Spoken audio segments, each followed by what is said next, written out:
કૃષ્ણ અવતારની જે આખી કથા થતી હતી, કૃષ્ણ લીલાની વાત થતી હતી, ત્યાં એવું થાય કે જે જરાસંધ નામનો જે રાક્ષસ હતો એને જે મથુરા ઉપર આની ઉપર ચડાઈ કરી હોય અને જે અમે બલરામ અને કૃષ્ણ યુદ્ધ કરતા હોય, યુદ્ધ કરતાં કરતાં એવું થાય કે જરાસંધની આખી સેનાને સાફ કરી નાખે, મેન જેટલા રાક્ષસ હોય ને એને જીવંત રહેવા દે. છેલ્લે પછી કૃષ્ણ ભગવાન બલરામને કેમ કે જરાસંધને છૂટા મૂકી દો, એટલે સારા જરાસંધનું જે આખું શરીર હોય એલું હાણ થઈ ગયું, આખી સેના બેના કાંઈ હોય ને રથ બથ હોય એ તોડ નાખ્યો હોય.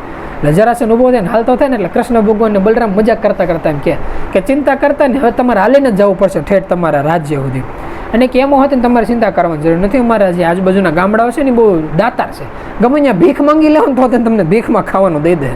એટલે સરળ ઓલા જે મન હોય ને મન ઉપર એટલું પ્રેશર નાખી જાય કે આપણને હતા નહોતા કરી દીધા.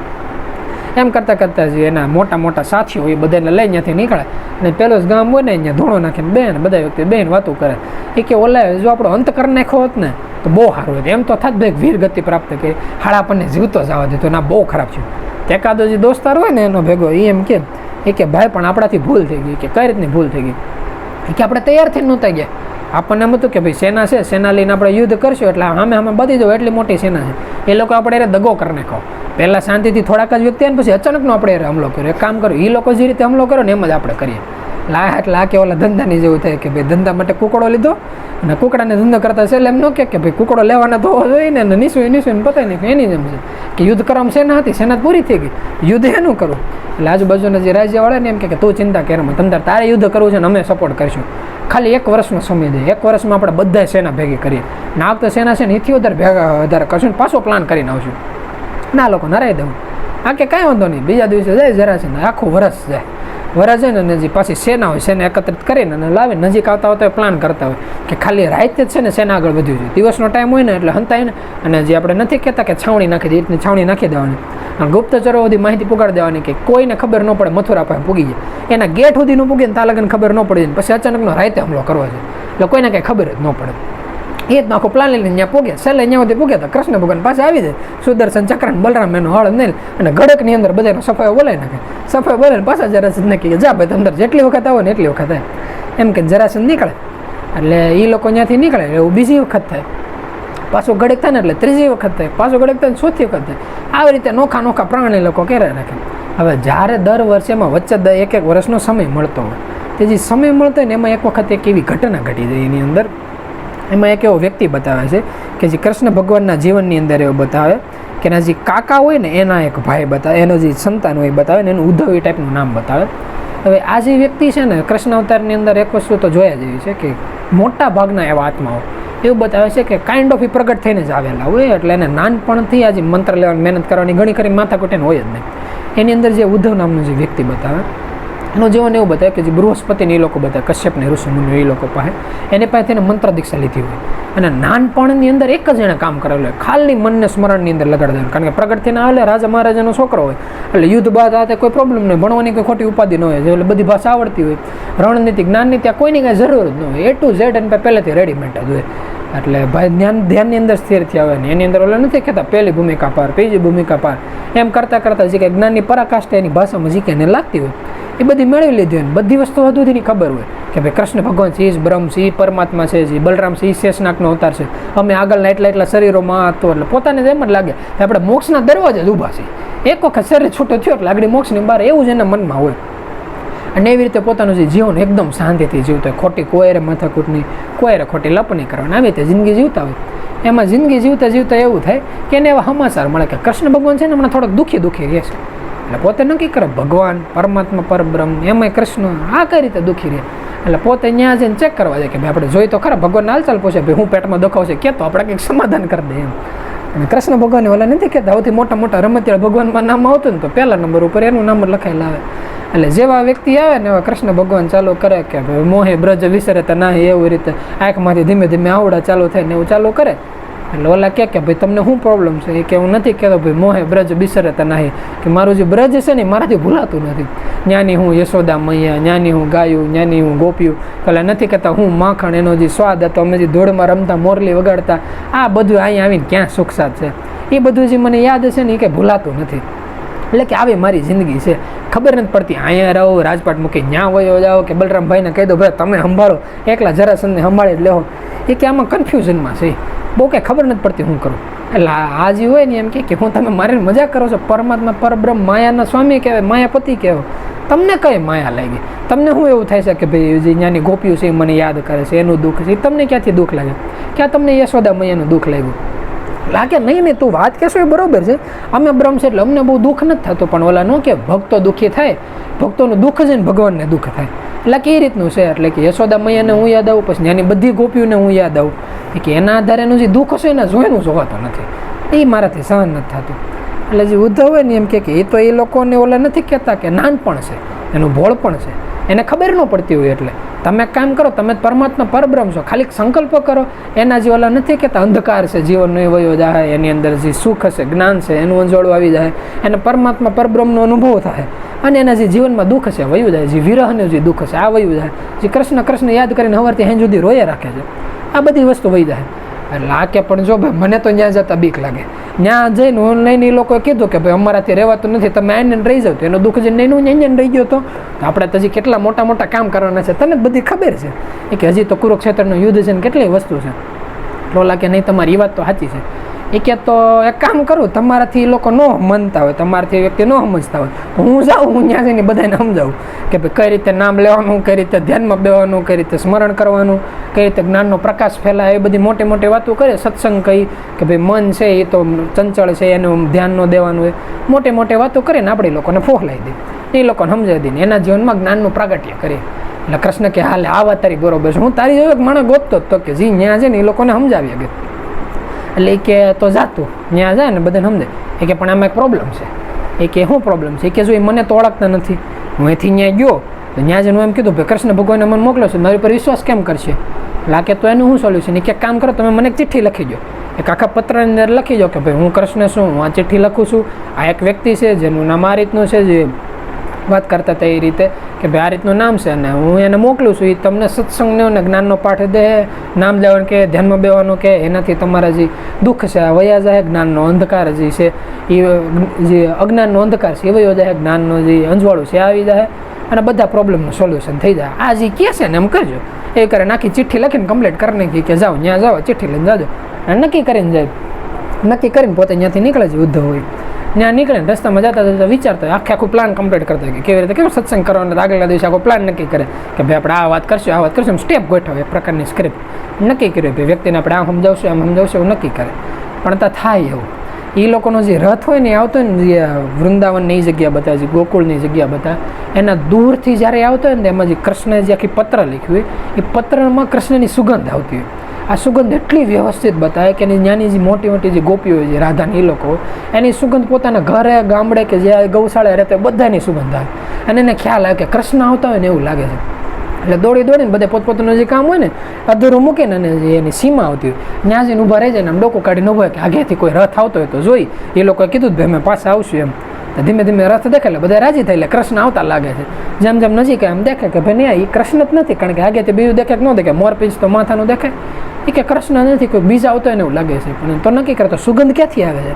એટલે ધીમે ધીમે ઓલો વ્યક્તિ હોય નજીક આવે, નજીક આવતા આવતા ત્યાં પૂગે એટલે જોવે કે ખબર પડે કે ભાઈ સુગંધ છે એ તો ખબર નહીં ક્યાંથી આવે છે. ઓલા વ્યક્તિને પૂછે ભાઈ તમે કોણ છો? એટલે ઓલા વ્યક્તિ એમ કે ભાઈ મારું નામ ઉદ્ધવ છે, મને કૃષ્ણએ મોકલ્યો છે. એટલે કે તો કૃષ્ણે કંઈ કહીને મોકલ્યું છે કે હા જો મને ચિઠ્ઠી આપી છે. તા તો બધે ભેગા થઈને ચિઠ્ઠી આપી છે, એમાં મારું નામ ક્યાં છે, હું લખ્યું છે કંઈ કયો ને, એમ કરીને બધી ભેગું થઈ ચિઠ્ઠી લઈને ને નોખા નોખા ટુકડા કરીને ફાડી નાખે. એ કે જો આમાં મારું નામ ક્યાં છે, મારું નામ ક્યાં છે, એમ કરીને બધે પોતપોતાનો જે ટુકડો હોય ને હાથમાં રાખીને એમ કે કેવી સારી સુગંધ આવે છે, કેવી સારી સુગંધ આવે. એટલે નાના છોકરા ન હોય કે હાથમાં કંઈક શેમ્પુ જેવું આવી ગયું ને એટલે મોઢું કહીને કે હા હા સારી સુગંધ આવે છે. એની જેવું એ લોકો ચાલુ કરે. છેલ્લે બધે પોતપોતાની રીતે રાજી ખુશી થઈને કોઈક રોવે ને, કોઈક દાંત કાઢે ને, કોઈક ડિસ્કો કરે ને, એવું બધું નોખી નોખી રીતે કરે. કમ્પ્લીટ કરીને આ બધાને કહે કે આ તમે શું કરો છો, કેવું સારું ચિઠ્ઠું છે, જ્ઞાન છે, એની વાતો લખેલી છે ને, એમ કરીને બધા પાસેથી એક એક ટુકડા લઈને અને નક્કી કરે. બધા ટુકડા ભેગા કરીને એમ કે આ તમે શું કરી નાખ્યું? કૃષ્ણે લખેલી આખી ચિઠ્ઠી હતી, આ તમે ફાડી નાખ્યું. એટલે ઓલા કે એને વાંધો નહીં, તમે એમ તો કહો કે આમાં કોનું નામ લખ્યું છે, મારું નામ લખ્યું છે. લાગે તમે ચિઠ્ઠી લઈ ગયા હતા, વાંચતા નથી આવડતું કે ભાઈ વાંચતા આવડતું તમે થોડે કંઈ આગે તો ચિઠ્ઠીઓ કામ લઈ ગયા. એટલે કે જો ભાઈ એવી ખબર નથી પડતી, અમને ગાયું સરાવતા આવડે, વાંચતા લખતા એવું કંઈ નહીં, તને વાંચતા આવડતું તું ક્યાં આમાં? એ કે હવે તમે ફાડી નાખી, પણ તો હતું હું તમને કહું છું. એટલે ઓલા લોકો પહેલાં એમ કે તમે પહેલાં એ તો કહો મારું કોઈનું નામ લખ્યું છે. એટલે ઓલા ક્રોધમાં હોય, એ કે કેટલી મહેનતથી ત્યાંથી આવ્યા લોકો ચિઠ્ઠી ફાડી નાખી. એટલે ક્રોધમાં એમ કે તમારામાંથી કોઈનું નામ નથી લખ્યું. ઓલા કે ભલે નામ ન લખ્યું પણ રાધાનું નામ તો લખ્યું છે ને. એ કે નહીં, રાધાનું નામ નથી લખ્યું. એ કે તો ખોટું બોલો છો. તો એમ કે હું લખ્યું છે આમાં, એવું કંઈ લખ્યું છે ક્યારે કૃષ્ણ આવવાના છે કેવું કે એ કંઈ નથી લખ્યું. એ કે તો હું લખ્યું છે એ તો કયો. એ કે આમાં એવું લખ્યું છે કે કૃષ્ણ આજ પછી ક્યારેય અહીંયા નથી આવવાના. અને હારે તમને એવું કીધું છે કે કૃષ્ણને ભૂલી જાઓ બધા.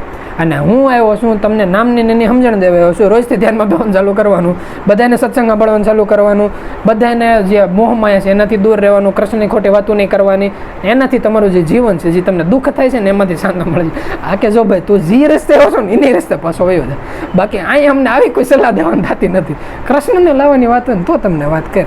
લાગે એ કાંઈ નહીં, હું તમને શીખવાડીને આવું છું, તમને શીખવાડીને જ જાય.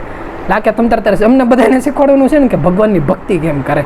એ કે તો એક કામ કરે ને, અમારા બધા એમાંથી એક વ્યક્તિ એવા છે, તું ખાલી એને શીખવાડ દે ને એટલે અમે બધા શીખી લઉં. એ કે કોણ છે? એ કે રાધાનું નામ સાંભળ્યું. કે હા, કૃષ્ણ ત્યાંથી નીકળતા ને ત્યારથી એક જ નામ લીધું હતું, રાધાનું. એ કે આ તો કામ કે રાધા પાસે હાલો, એ તમને શીખવાડે છે. એટલે ત્યાં જઈને રાધા પાસે જાય, જોવે તો રાધાનું જીવન આખું એવું બતાવે છે. એ સમય પછી જ્યારથી કૃષ્ણ ત્યાંથી નીકળી જાય પછી એવું કહેવાય છે કે કૃષ્ણ ત્યાંથી નીકળે ને ત્યારે એની પાસેથી વચન લઈને નીકળે કે ક્યારે આંખમાંથી એક આહુડું નહીં પાડતા. અને રાધા સમયની અંદર વચન દીધું કે મારે આંખમાંથી ક્યારેક આહુડું નહીં નીકળે. અને પછી તેનું જીવન એવું બતાવે, જો કે સમય પછી એના મેરેજ હોતી થાય, જે મેરેજ પછીનું જીવન હોય એની રીતે શારીરિક સાંસક રીતે વ્યવસ્થિત જીવન પૂરું પાડે.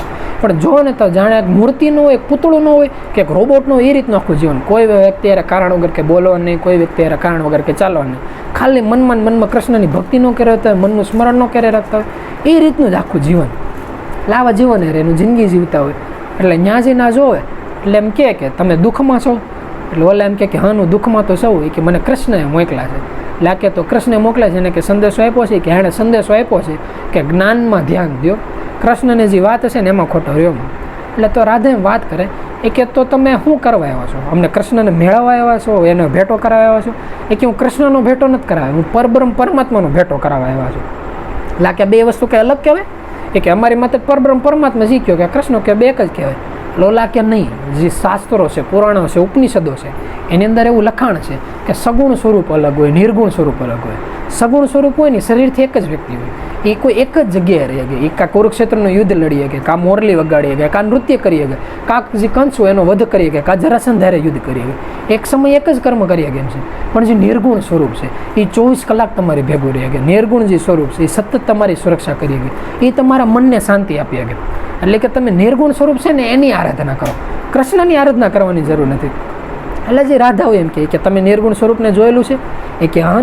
એ કે નિર્ગુણ સ્વરૂપને જોયેલુંમાં એમાં કંઈ મોટી વસ્તુ નથી, હું ખાલી આંખું બંધ કરું એમાં મને નિર્ગુણ સ્વરૂપ દેખાય છે. જે આપણે નામની અંદર વ્યક્તિ વાત કરતા હોય કે કોઈ પણ વ્યક્તિ ધ્યાનસ્થમાં સ્થિર થઈને પહેલી, બીજી, ત્રીજી ભૂમિકા પાર કરે ને એટલે એને ચમકતું પ્રકાશનું કેવું પુંજ દેખાય. આ જે વસ્તુ હોય ને ઉદ્ધવ જોતા હોય, જો એ ચોથી ભૂમિકાએ પાર કરેલા નથી બતાવતા, કારણ કે જો એ પાર કરેલા હોય તો જ્ઞાનની પરાકાષ્ઠા આવી જાય કે જ્યાં એને એના ગુરુનું અને પ્રગટ પુરુષનું રૂપ દેખાઈ જતું હોય. એટલું બધું એનું સ્મરણ નથી બતાવતા, એટલું બધા કે ત્રીજી ભૂમિકા પાર કરેલા બતાવે. એટલે એમ કે ભાઈ મને નિર્ગુણ સ્વરૂપ દેખાઈ ગયું છે. ઘણા વ્યક્તિ એવા બતાવી સમયની અંદર કે ભાઈ આપણને એટલું દેખાઈ ગયું ને એટલે આપણે ઓલા નથી કહેતા અહમ બ્રહ્માસ્મિ, એમ અમને બધી ખબર પડી જાય, બીજા કોઈને કાંઈ ખબર નથી પડતી. લેવાનું જીવન હોય એ કે નિર્ગુણ સ્વરૂપના આવા દર્શન થાય, એનાથી મન સ્થિર થાય અને કોઈ પણ પ્રોબ્લેમ હોય ને સોલ્યુશન થઈ જાય. એ કે એવું છે એમ ને. એ કે 2 મિનિટ ખાલી નીચે બેહો તો નીચે બેન ખાલી એક શ્વાસ ઊંડો લે ને તો એવું દેખાય કે રાધા બેઠા ને એની બાજુમાં જ કૃષ્ણ બેઠા હોય. એટલે સામું જોઈએ ને એમ કે લે પ્રભુ તમે આ, કે અમે આ જ બેઠા હતા. એ કે તો ઓલા પણ કે ત્યાં હોતે ને કૃષ્ણ છે. એ કે તો આ ક્યાં હોતે ને કૃષ્ણ છે. એ કે તો સાચા કૃષ્ણ કયા? એ કે સાચા કૃષ્ણ એ કે આપણે નથી કહેતા ઘણી વખત કૃષ્ણજી ગીતા સારની અંદર કે તમે જે રૂપમાં ભજો એ રૂપમાં અમે તમને મળીએ. કે જો યશોદા માતાને બાળકૃષ્ણ રૂપમાં કૃષ્ણ દેખાય, વહેલા મોડા જે દી એને પરમાત્મા મળે ને ત્યારે એને એ રૂપમાં જ મળે. કે રાધા હોય એને એના પ્રેમિકાના રૂપમાં દેખાય તો એ રૂપમાં, કે જેને સંતાનો એને એ લેત કે જે લવકુશની લોકો એને જો રામ નહીં દેખાય તો એને એ રૂપમાં દેખાય. કે જે વ્યક્તિને જે રૂપમાં પરમાત્મા જોતા હોય એ રૂપમાં એને દેખાય. ઓલા વ્યક્તિ એમ કહેતો અમારો જે રસ્તો છે ભક્તિનો હું આ ખોટો છે, તો એ સમયની અંદર રાધા રાણી એવી વાત કરતા કે તમારો રસ્તો ખોટો નથી, પણ એનો મતલબ એ નથી કે એની સિવાય કે રસ્તો નથી. કે પરમાત્માને મેળવવાનો રસ્તો, શાસ્ત્ર પુરાણની સમજણની જો વાત કરીએ તો એવું કહેવાય તમે ગમે એ રસ્તે હાલો. જ્યારે હકીકત મેં નજર સામે જોયેલું છે કે એક વ્યક્તિ હકીકત પ્રભુને સવાલ પૂછ્યો હતો અને આવું બહુ ઓછા વ્યક્તિ કરી ગયા છે. જ્યારે કોઈ વ્યક્તિના જીવનમાં ઓલા નથી કહેતા ધર્મ સંકટ આવે કે આમ કરવું કે આમ ન કરવું, ત્યારે પ્રભુ ઘણી વખત એમ કે આમ કરો, ઘણી વખત એમ કે આમ ન કરો. પણ જ્યારે કોઈ પણ વ્યક્તિ સમર્પણ ભાવથી પૂછે કે પ્રભુ તમે જે કહો એ કરવા તૈયાર છે, હકીકતી દિલથી સમર્પણ ભાવ હોય અને પછી એમ કે અમારે હમણાં આવું આવ્યું છે કે ભણવાનું કોલેજ ધંધો વ્યવહાર ગમે કે ભાઈ આ આવ્યું છે એમાં શું કરે, ત્યારે મેં ઘણી વખત પ્રભુના મોઢામાંથી શબ્દો સાંભળતા જોયા છે કે તમને બરોબર લાગે એમ કરો, ખાલી તો રાખીને વાત કરીએ કે એટલું એક ધ્યાન રાખી લેજો, બાકી જી બરોબર લાગે એમ કરો. અને જો કોઈ પણ વ્યક્તિ તો ઉપર અડીગ ઊભો રહી જાય તો એવું કેવું કે એની માટે ધર્મ, જ્ઞાન, સમજણ, વ્યવહાર, કર્મયોગ આ બધું એક થઈ જાય છે. કે જે કૃષ્ણ ભગવાનને જે અર્જુનને જે યુદ્ધ કર્યું હતું એ એની માટે એ થઈ જાય છે. જે રાધા હતા એ જે કૃષ્ણના વિરહમાં જીવતા હતા એ એની માટે ધર્મ થઈ જાય છે. કે જે સામેવાળો જે વ્યક્તિ હતો જે નામમાં સ્થિર હતો આ એની માટે ધર્મ થઈ જાય છે. અને એટલા હદ સુધી જો વાત કરવી હોય તો કોઈ પણ વ્યક્તિ ધ્યાનસ્થમાં સ્થિર થઈને જે આગળની યાત્રા કરે છે ને એની કરતાં સેવા એક સ્ટેપ ઉપર એમ વહી જાય છે. એનું કારણ એ છે કે એક વખત એનો ઇતિહાસમાં એક એવી કથા હોત ને બતાવે કે એક વખત નારદ મુનિ અને વિષ્ણુ ભગવાન વાત કરતા હોય. તેમાં થાય એવું, જે નારદ મુનિ હોય ને એમ કે ભાઈ મૃત્યુલોકમાં તો ગયો તો કેટલા વ્યક્તિને સમજાવે, કોઈ નામમાં ધ્યાન નથી દેતું, કોઈ ધંધામાં ધ્યાન નથી દેતું, આવું કેટલું બધું થાય છે કે ભાઈ કોઈ વ્યક્તિ પરમાત્માનું ભજન જ નથી કરતા. અને તો હોય તમે એમ કહો કે મારાથી મોટા મોટા ભક્તો મૃત્યુલોકમાં છે, તો આ વાત બહુ કે જામતી નથી. જો મૃત્યુલોકમાં મારાથી મોટા મોટા હોય તો અહીંયા ન હોવા જોઈએ. એટલે ઓલા લોકો એમ કે તને એવું લાગતું ને તો ખાલી હું કામ આપું છું તો એ કામ કરીએ ગઈ. એ કે કયું કામ છે? એ કે જ્યાં ગ્લાસ લેતો હોય એટલે અત્યારના સમયની અંદર જે અત્યારે જે આવતું હોય અત્યારના સમયની અંદર આપણે ગ્લાસ લેતો હોય એ કે પાણીથી આખો ભર ચલો છે, પાણીથી આખો ભરે ને પછી એમ કે જે મૃત્યુલોક છે ને આખી તાર પરિભ્રમણ કરીને આવવાનું. અને આમાંથી એક ટીપું ન પડવું જોઈએ. આ કે વાંધો નહીં ને આજે આખી જે પરિક્રમા હોય ને કરીને આવે ને છેલ્લે પૂછે કે ભાઈ એક ટીપું પડ્યું? એ કે એક ટીપું નથી પડવા દે. જો પ્રભુ તમે કીધું 100% પાલન કર્યું. એ કે આમાં કેટલી વખત મન નામના સ્મરણની અંદર રહેતું. એ કે પ્રભુ એ કાંઈ નથી રહ્યું. એ કે જો એ જ વાત છે, કાંઈ કર્યા વગર પણોઠીવાળીને સ્મરણ કરવું બધાથી હેલું છે. ભલે એક વાત એ છે કે પણોઠીવાળીને બેવું હોતે નગરી વસ્તુ છે, પણ કોઈ એથી એક સ્ટેપ આગળની વાત કરે તો એની કરતાં હોતે નગરી વસ્તુ એ આવે કે કર્મયોગ કરતાં કરતાં મનને નામની સ્મરણની અંદર લગાડવું. કે જે આપણે ઘડીક પહેલાં નહોતા કરતા એક પ્રગટ પુરુષ, એક તટસ્થ વ્યક્તિ, આ એની કરા આવે કે ધંધો વ્યવહાર ઉદ્યમ કરતાં નામને સ્મરણની અંદર રાખવું. ઇઝી આ કરવાનું કહેતા કે જે રાધારાણી ઉદ્ધવને જે વાત કરતા હતા કે હજી તો તમે તમારા જીવનનું ખાલી પલડું જોયું છે કે સ્મરણ કરતાં હોય ને પરમાત્માને પામી ગઈ. એની સિવાયની સેવા ચાકરી કરવાથી, એના ખાલી દુઃખમાં સાથ કરવાથી, એને ખાલી યાદ કરવાથી, એણે કીધેલી વસ્તુનું કયું કરવાથી. કે જ્યારે કૃષ્ણ ભગવાન અહીંથી નીકળતા ને અમને ગોપીઓનું કીધું હતું કે ભાઈ અમને થરકી નામ યાદ નથી રહેતું, તમે શું કરશું? તો ઓલા લોકો એમ કીધું હતું કે થાય એટલું સ્મરણ કરજો, બાકી તમારું જે ગરબા છે એ વ્યવસ્થિત રીતે કરજો, એ શાંતિથી કામ કરજો, જે ફરજ છે નિભાવજો.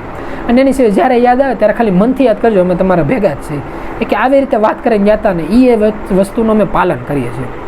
એટલે તમારે આ એક વસ્તુ શીખા જેવી કે જ્યારે ઉદ્ધવજીએ જ્યારે એમાંથી વાત કરી ત્યારે એનો આખો પહેરવેશ આખો એવો બતાવે કે ત્યારથી ભજન ગાવાનું ચાલુ કરે ને જ્યારે નીકળે ને ત્યારે રાજમુકટ ત્યારે એકદમ વ્યવસ્થિત હોય. અને પછીથી એક ઓલા બહારની મૃત્યુલોકની દ્રષ્ટિએ કરેલા પાગલ દ્રશ્ય વ્યક્તિ ન હોય માનસિક રીતે એવો એનો આખો પહેરવેશ થઈ જાય. અને ભજન ગાતા હવે એ સમયની અંદર એને બહુ સારા ભજન લખેલા છે કે જે કૃષ્ણની ભક્તિના ભજન ગાતા જ્યારે કૃષ્ણ ભગવાન પાસે આવીને એમ કહે ને કે કૃષ્ણ ભગવાન તમારી વાત સાચી છે કે હાલો તમે તાર રાધા રાણી પાસે ત્યાં તમે જાઓ, હું તમને ત્યાં લઈ જાઉં. ત્યારે કૃષ્ણ ભગવાન એમ કે હવે તને ખબર પડી કે ભક્તિના કેટલા રસ્તા છે. એવું કહેવાય છે કે જેટલા દિશે આત્મા એટલા 40 ગ્રામ, એ રીતનું છે કે તમને જે રૂપમાં નજીક આવે. કે આપણે ઘડીક પહેલાં ઘનામાં હોતે વાત નહોતા કરતા કે કૃષ્ણ ભગવાનની વાત કરતા હતા. અર્જુનને એમ કે હું તને દિવ્ય ચક્ષુ આપું છું વિરાટ સ્વરૂપનું દર્શન કરવા માટે. આ વિરાટ સ્વરૂપનું દર્શન શું સમજાવે છે કે જેટલા આત્મા છે. આમાં એક જગ્યાએ ગીતા સારની અંદર એવું વતન લખેલ છે કે જ્યારે અર્જુનની દ્રશ્ય જોવે ત્યાંના મોઢામાંથી સૌથી પહેલો શબ્દ એવો દેખાય કે પરમાત્મા મને બીક લાગે છે તમારો સ્વરૂપ જોતા. એવું કહેવાય છે કે જ્યાં નજર પુગે ત્યાં સુધી નકરા મુખ દેખાય, જ્યાં નજર પુગે ત્યાં એટલા બધા હાથ દેખાય. જ્યારે વ્યક્તિને સાચા ઘોટાનો ભેદ ન હોય, એમ ખબર ન પડે કયો મિત્ર છે કયો દુશ્મન છે. કે જેવી રીતે ઓલા નથી કહેતા કે યુદ્ધમાં જતા હોય ને તો યુદ્ધમાં એવો નિયમ હોય કે કપડાં પહેરેલા હોય ને ઓલા નથી કહેતા સ્કૂલ ડ્રેસ, એ રીતનો આખો ડ્રેસ પહેરેલો હોય. કે પહેલાં સમયની અંદર જ્યારે દેશ વચ્ચે યુદ્ધ થતા ત્યારે બે સૈનિકોને આખા પહેરવેશ હતા કે જ્યારે યુદ્ધમાં સામે સૈનિકો ને તે ખબર પડે કોને તલવાર મારવી. એવું ન થાય કે ભાઈ આપણી ટીમને એકાદાને વધારી નાખો. એટલે ત્યારે હોતા ને સ્કૂલના કપડાં પહેરેલા હોય. એમ એ રીતની જેમ હતું કે મૃત્યુલોકને એક વ્યક્તિ બધામાં બ્રહ્મ સ્વરૂપ દેખાવા મળ્યું. જ ખબર ન પડી કોણ આપણો છે કોણ પર આવ્યો, તો કઈ રીતે જિંદગી જીવી. ત્યારે વ્યક્તિનો ઓટો પાયલોટ ઉપર જે જિંદગી લેતા હોય કે ઓલા નથી કહેતા અલ્ટ્રા ઇન્સ્ટિંગ ટાઈપનું કે પોતાને જે જિંદગી જીવી છે એમાં એ ખબર પડે કે શરીર એનું કામ કરે છે, મન એનું કામ કરે છે. આ રસ્તા ઉપર હાલો, એને જ કૃષ્ણ ભગવાન કર્મ યોગ કહે છે. આ રસ્તા ઉપર હાલવાની વાત કરે. પછી ઉદ્ધવ એની વાત સમજાય છે કે ભાઈ જીવનમાં બીજું કંઈ કરવાની જરૂર નથી. આપણને જે રૂપમાં પરમાત્મા મળ્યા, આપણી માટે સ્મરણ છે એ રૂપમાં મળ્યા, રાધા રાણીને એ રૂપમાં મળ્યા, તો એ રીતને આપણે જે જીવવાનું એ જીવવાનું હોય. પછી એવું થાય કે જે ઉદ્ધવની જે સ્ટોરી હોય, સ્ટોરી ત્યાંથી જે કથા હોય, કથા પૂરી થાય પછી જે આપણા જૂના જાણીતા રાક્ષસ જે આપણે જરાસંધ હતા એ આવે, નોખા રસ્તા રીતે યુદ્ધ કરવા આવે. 1 વખત આવે, 2 વખત આવે. એવું કહેવાય છે કે 16 કે 17 વખત માણા યુદ્ધ કરવા આવે. અને હર વખત આ લોકોને જે આખી સેના હોય ને તબાહી બોલાવી નાખે, ઓલા લોકો પાસે છે. પછી છેલ્લી વખત ઓલા લોકો હારણ પામીને બેઠા હોય બધા ભેગા થઈ. એ કે આટલી બધી વખત યુદ્ધ કર્યું, હવે એમ લાગે છે કે શરણાગતિ સ્વીકારે. એટલે પાછો એકાદ ઊભો થઈને કે એમ થોડી કે શરણાગતિ સ્વીકારે, તમે તાર મરી જવાનું યુદ્ધમાં. એટલે ઓલા કે એ તો વાંધો છે, એ નથી મારતો કે નથી જીવવા દેતો. એ કે તાનું સોલ્યુશન નહીં કે આપણે ભૂલ કરતા એવું લાગે છે. એટલે ઓલો આવીને પહેલાં ત્યાં લાફો મારી ગયા. એ કે 70 વખત પછી ખબર પડે આપણે શું ભૂલ કરીએ છીએ. એ કે તોય હાલો ઓલા ન કે દેર છે દુરુસ્ત થાય એમ, બોલ શું ભૂલ કરીએ છીએ. એ કે સામેવાળો વ્યક્તિની માયાવી હોય ને એવું લાગે છે. હા કે અત્યાર સુધી તને ખબર ન પડી કે ઓલો વ્યક્તિ માયાવી છે, કે શેનાથી યુદ્ધ કરવા જાય છે ને કે આનો જવાબ નથી. આપણો કોઈ હરખો રસ્તો ગોતીએ. એ કે હરખો રસ્તો શું ગોતીએ? એ કે પથ્થરને પથ્થરથી મારવાનું, તલવારને તલવારથી મારવાનું, ઝેરને ઝેરથી મારવાનું. આ કે પોઈન્ટ ઉપર આવીને વાત કરે કે માયાવી હોય ને એને માયાવીથી મારવાનું. એ કે તો બીજો કેમ માયાવી લેવા જાવ? તો બીજા કોઈ માયાવીને એડ્રેસ કંઈ ખબર છે? એ કે એમ તો આપણી પાસે ઘણા બધા રાક્ષસો છે.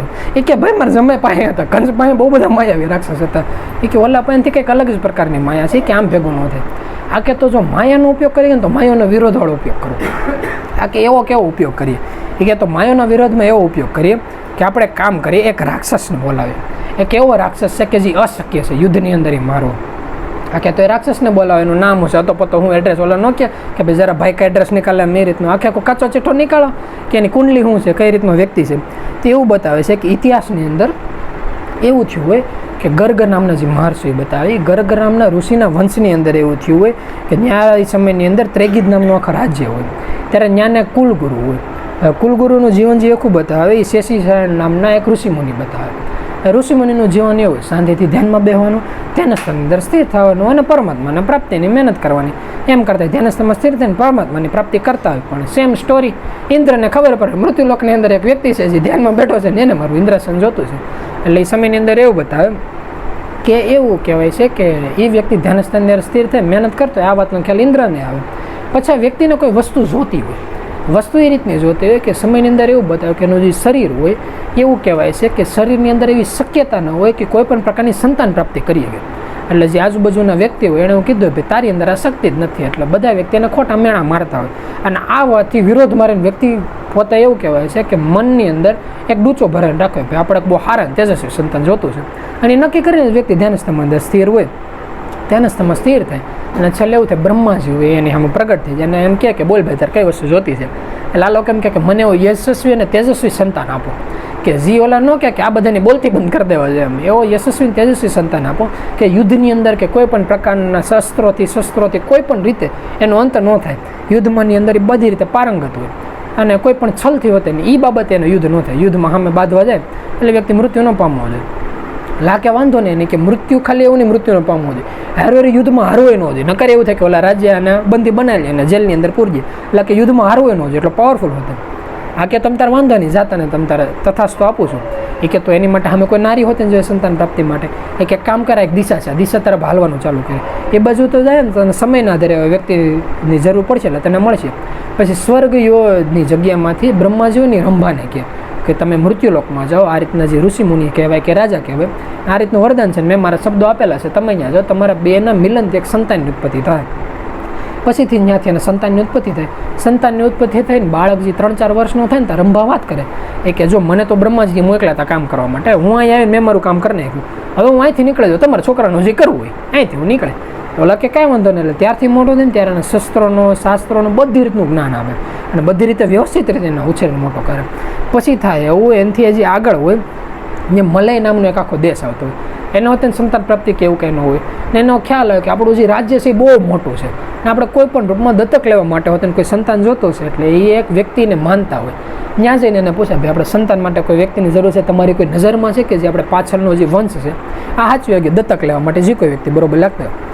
એટલે લોકો એમ કહે કે વ્યક્તિનો જન્મ થઈ ગયેલો છે ને એટલો મોટો હોતે થઈ ગયો છે, તમે ખાલી આ જગ્યાએ જાઓ ને આ રીતના વ્યક્તિ મળશે, વ્યક્તિ હારે વાત કરજો.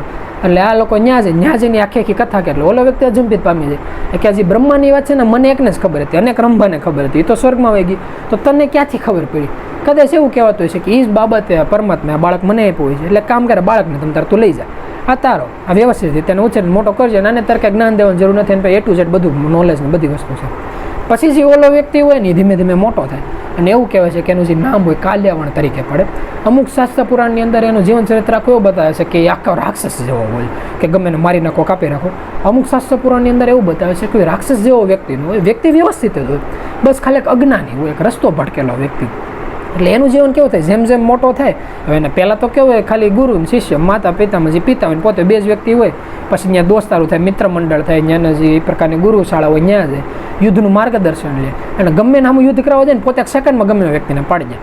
પછી ધીમે ધીમે રાજપાટનો હોય ને એમાં એને એવું થાય કે સામે યુદ્ધ કરવા માટે કોઈને એવો વ્યક્તિ ન મળે, એટલે આજુબાજુના જેટલા રાજ્યો બતાવે ને બધા પાસે જાય, અને સામેવાળા વ્યક્તિ જઈને એક જ વાત કરે કે તમારા રાજ્યના આખી સેનામાંથી કોઈ પણ પાવરફુલ સેના હોય ને સેનાના વ્યક્તિને મોકલો, સામે હું યુદ્ધ કરવા આવું, અને જો એને હરાવી દો તો તમારું આખું રાજ્ય મારો, જો મને હરાવી દો તો મારું આખું રાજ્ય એનું, અને જો તમારે સ્વીકાર ન કરો તો આખું રાજ્ય અમારા હાથ નીચે આવી જાય.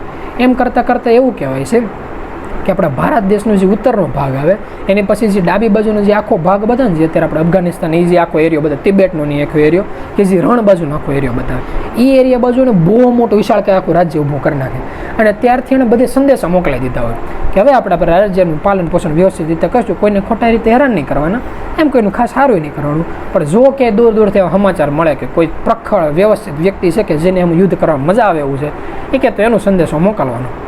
આ વ્યક્તિને સમાચાર જરાસંધને મળે કે આવો એક દૂર દેશ એક એવો રાજા છે જે કાલિયાવડ નામનો વ્યક્તિ છે. હવે અહીંથી આપણે કાલિયાવડ રાક્ષસ તરીકે શબ્દ રાખીએ, કારણ કે ઘણા શાસ્ત્રપુરાણમાં એ રીતનું છે.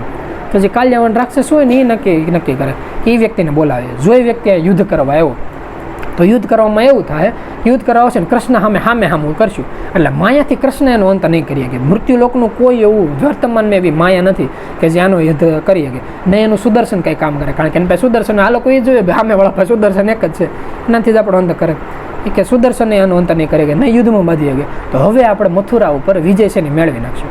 ત્યાંથી આ લોકો પ્લાન કરે, ઓલા લોકોનો સંદેશો મોકલે, અને સામે એને ખ્યાલ આવ્યો કે ભાઈ હકીકત આવી કોઈ વ્યક્તિ છે ને સેના છે, એટલે એવું કહેવાય કે આપણે આખી સેના તૈયાર કરો. એકેય સેનાને એક પાયદળ ન હોવો જોઈએ, એનો મતલબ રસ્તા ઉપર હાલવાવાળા કે વ્યક્તિ ન હોવો જોઈએ, બધા ઘોડા ઊંટ અને હાથીવાળા જ હોવા જોઈએ, અને સ્પીડથી આપણે રાજ્ય સુધી પૂગવાનું છે, અને આખું રાજ્ય ઠેકતો વ્યક્તિ એવું કહેવાય છે કે ટૂંક સમયની અંદર આખી સેના લઈને પૂગી જાય. એવું કહેવાય છે કે જે જરાસંધના બધા મિત્રોની સેના હોય ને સામે એટલી આ ભાઈડાની પોતાની એકલાની સેના હોય, સેના કમ્પ્લીટ કરીને યુદ્ધ જવાનું નક્કી કરે. પછીથી જે આપણે આગળની કથા છે એ આપણે આવનારા સત્સંગની અંદર કેવું કે કઈ રીતનું યુદ્ધ થઈને એનું કેવું પારણ આવે, અને જ્યારે છેલ્લે કહેવાય જ્યારે આમ થાય કરી છૂટવું છે ત્યારે ગુરુના કયા મારે મનને નામના સ્મરણને લગાડજો. બોલો સદગુરુદેવની છે.